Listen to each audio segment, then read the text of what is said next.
Welcome back for another video. So in this video, I'm going to kind of run through this pretty quick. I'm just going to go through how to properly create the surface, the angled surface on this part. Now, we could do this a number of different ways, but the objective for this lesson in this project is to do a 3D milling type pass to it. So first off, just getting started, I already have this part oriented. 0, 0 is the center of my part, and Z0 is about 20 thousandths above the top of my part. And that's just so I can actually run a facing pass, which I don't have shown here, but I've turned it off. But right there it is, just a single face pass that goes across. Okay, so what we're going to do is we're going to start out by doing an opti-rough and just clearing out the majority of this material. So we're going to go ahead and select opti-rough, and my opti-rough screen will come up. I'm going to leave 5 thou on both the walls and the floor stock. I'm going to select my geometry. I'm just going to triple click, grab the whole solid. Use my toolpath control. Okay, I do need a boundary chain for this. So, well, I don't necessarily need it, but I want one because I don't want to have wasted motion. So to be efficient, you really should have a boundary chain that is the same essentially size as your stock. So what I'm going to do, I'm going to come in and I'm going to grab that boundary chain, hit check. Okay. I want to approach from the outside, so I don't want to try and treat it like a pocket. I want to treat it like it's a boss. And I'm going to say I want this thing, the end mill, I want to be able to go outside of that boundary. I want to include a toolpath radius, but I don't want to include any extra. So I'm not going to set anything in here, but I do want it to account for the toolpath radius. Okay, I'm going to go and grab my tool. And I am going to be using an extended length 1/2 inch end mill here. I'm not going to bother setting the speeds and feeds, but when you are setting them, this should be set obviously to your maximum spindle speed. This would be something like maybe 5 thou chip per tooth. And then if you want, you can actually turn in the radial chip thinning, which will adjust your feed based off of your radial step over. My plunge feed rating, I'm going to change that to 50 because I'm not plunging into anything. I'm starting off the stock. Go to my cut parameters. I'm going to change this to about 15%. If you do that, obviously this speed goes up, and that is fine. Step down, I'm going to go to the bottom of my part. So I can right click in here if I want, and I can pick a Z coordinate point. I can see right there I got negative 1.52, negative 1, or well, it doesn't take a negative in this, so you have to just change it to 1.52. Step up, I think 100 thou step ups would be fine for this. And I'm going to turn mill vertical walls on. That way it looks at these vertical walls like it's just a single pass. Okay, steep shallow. I am going to use this. So I've already faced my part, so I want a minimum depth of the top of the part, which should be negative. Oh, didn't take it there. Click someone, negative 20 thousandths. And I want a maximum depth, and I'm going to go a little bit deeper. I'm going to go negative 1.53. I'm going to go like an extra 10 thou past the bottom of the part. Actually, I'll go 20. 1.54. Linking parameters, these are pretty much fine. I'm just going to bring this down a little bit to like 0.25 for my clearance plane. And in my arc tolerance here, so one of the things I like to do in here, if I want to speed this up, I want it to go as fast as I possibly can, I can change this to like 5 thousandths because it's just a roughing pass. The other thing I can do is change these arcs and present them as a line segment. That way it doesn't have to calculate anything. It's all going to be lines. So it'll be G1 moves. Lastly, miscellaneous values. If I go in here, this 187, P1 is a rough. I'm going to change that to 1. P2 is kind of like mid-range, and then 3 is a finish cycle. I'm going to keep that at 1. And I'm going to go ahead and hit check.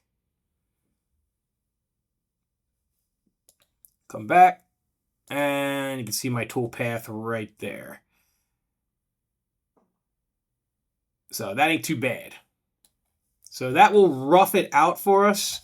I'm going to turn that off. And we could actually play with or adjust some of the settings a little bit, probably get rid of that little bit right there. But for now, I'm just going to leave that in there. I'm not worried about it. That's pretty good, pretty efficient as far as I'm concerned. Okay. So next, I'm going to work on this geo level that I created. I haven't created anything on here yet, but I'm going to create a surface that's angled just like this surface here. Now, I could create a surface from this. So there's a bunch of different ways I could do this. I could do surface from solids, create a surface. Then I would have to fill these holes.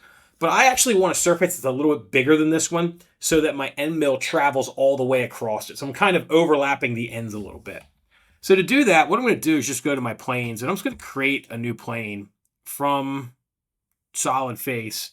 Click on that face, and right there, that plane's pretty much fine. I'll orient it the way I like it. So right there, now I'm looking at it correctly. Now I check. I'm just going to call it surface plane because it should be the only surface that I create, so it should be pretty obvious which one this is. And I'm going to work completely on that plane. And all I'm going to do is I'm going to create a wireframe and a rectangle on this plane. So I'm going to pick overlapping a good bit. You're right there. I'm going to go ahead and hit check. And I'm going to create a surface from this. So I'm going to make sure I'm working on this level still. I'm going to go to surfaces. And I'm just going to create a flat boundary. Grab that geometry. And there we go. I have myself a flat boundary. Okay, so I'm going to turn off my solid now and my boundary level here. And I'm just going to have that up. And I'm going to come into toolpaths and I'm going to go to raster. And these are going to be 0 because we are finishing this. So I'm going to go 0. Toolpath control boundary chain. I'm going to select the outside edge of that. And the tooltip is what we're going to contain. And we're basically going to keep that right on center. So basically go all the way to the edge of that. Now, where that will matter is that will matter if we're looking at it like this, because it's going to keep that tooltip, but the contact point is still going to be up further. So if you want to keep the contact point, that might be a better option, is to say contact point in this case. So if you think about looking at this from the side, that ball end mill, the center would be here, but the contact point actually would be up here further. So if you didn't make your surface long enough or overlap enough, it actually won't clean that surface up. Maybe I can demonstrate that. I'm not sure. I think I made mine long enough, but we'll see. Actually, I'm going to make it inside, so maybe I can demonstrate it by doing that, and then we'll change it.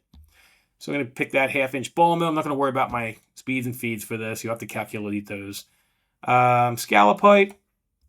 I don't know. Let's say I want 5.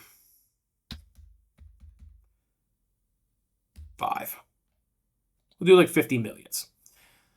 And steep shallow. That's all good. We don't need to set that. And let's set this to like 0.25.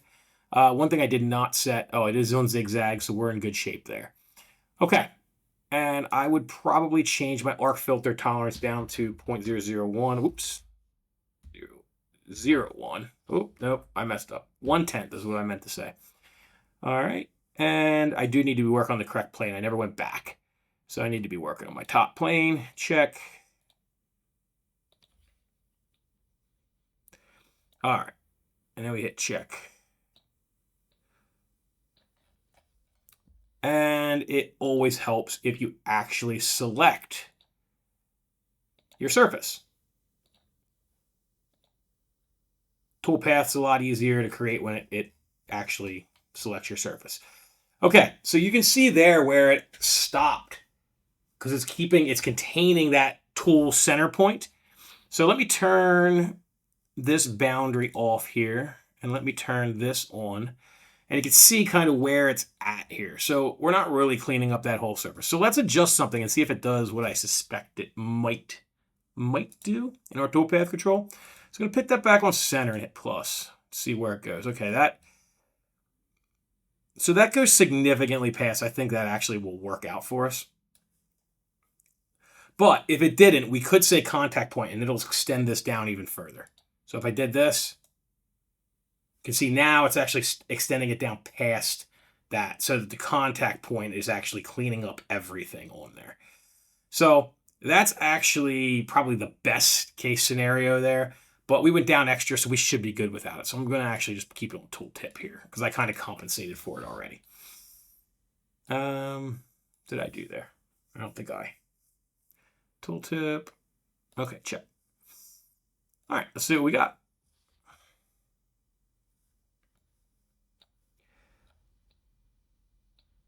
Play.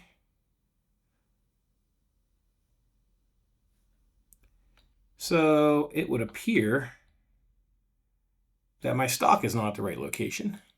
So let me clean that up. Stock. Yeah, put it at -20. 0. Check. Okay. Be gentle. Well, let's simulate that again. I didn't notice that when I set it up. All right, there we go. So there, it roughs everything out. And then it finishes that surface. Now, these gouges don't matter because you're going to helically bore those counter bores anyway. So that's just kind of roughing those sections out there. If we really wanted, we could fill those holes so that it didn't do that. I can kind of show you how to do that here real quick. So let's go back to levels and let's make sure we're on Geo. Yeah, we'll do it on Geo. I mean, I'd probably put it on a different level. We'll hole fill. I don't like having things on all the same level. If we go to surfaces here and we can go to fill holes. Hold on. Let me turn this toolpath off because you can't see what's happening. T and fill holes. Didn't like that. There's a bunch of different ways you can do this. I'm going to do it a little bit differently.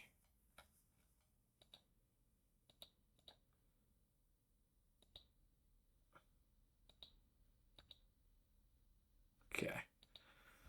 All right. And then I go to surface. I'll do a flat boundary out of these here.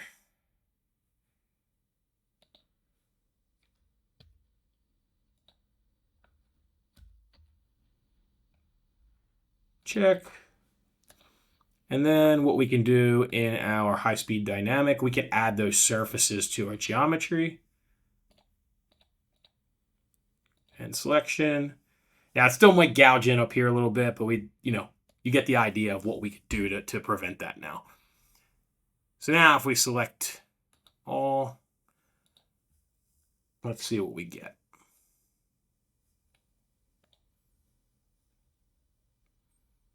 So you can see now we got rid of that gouging. And there you get a pretty good simulation of what this would look like. So anyway, very short lesson, only about 15 minutes, but that's essentially how you're going to mill your 5-axis vise jaw. So hopefully this is helpful. If you have questions, obviously, as always, you can contact me, reach out by email.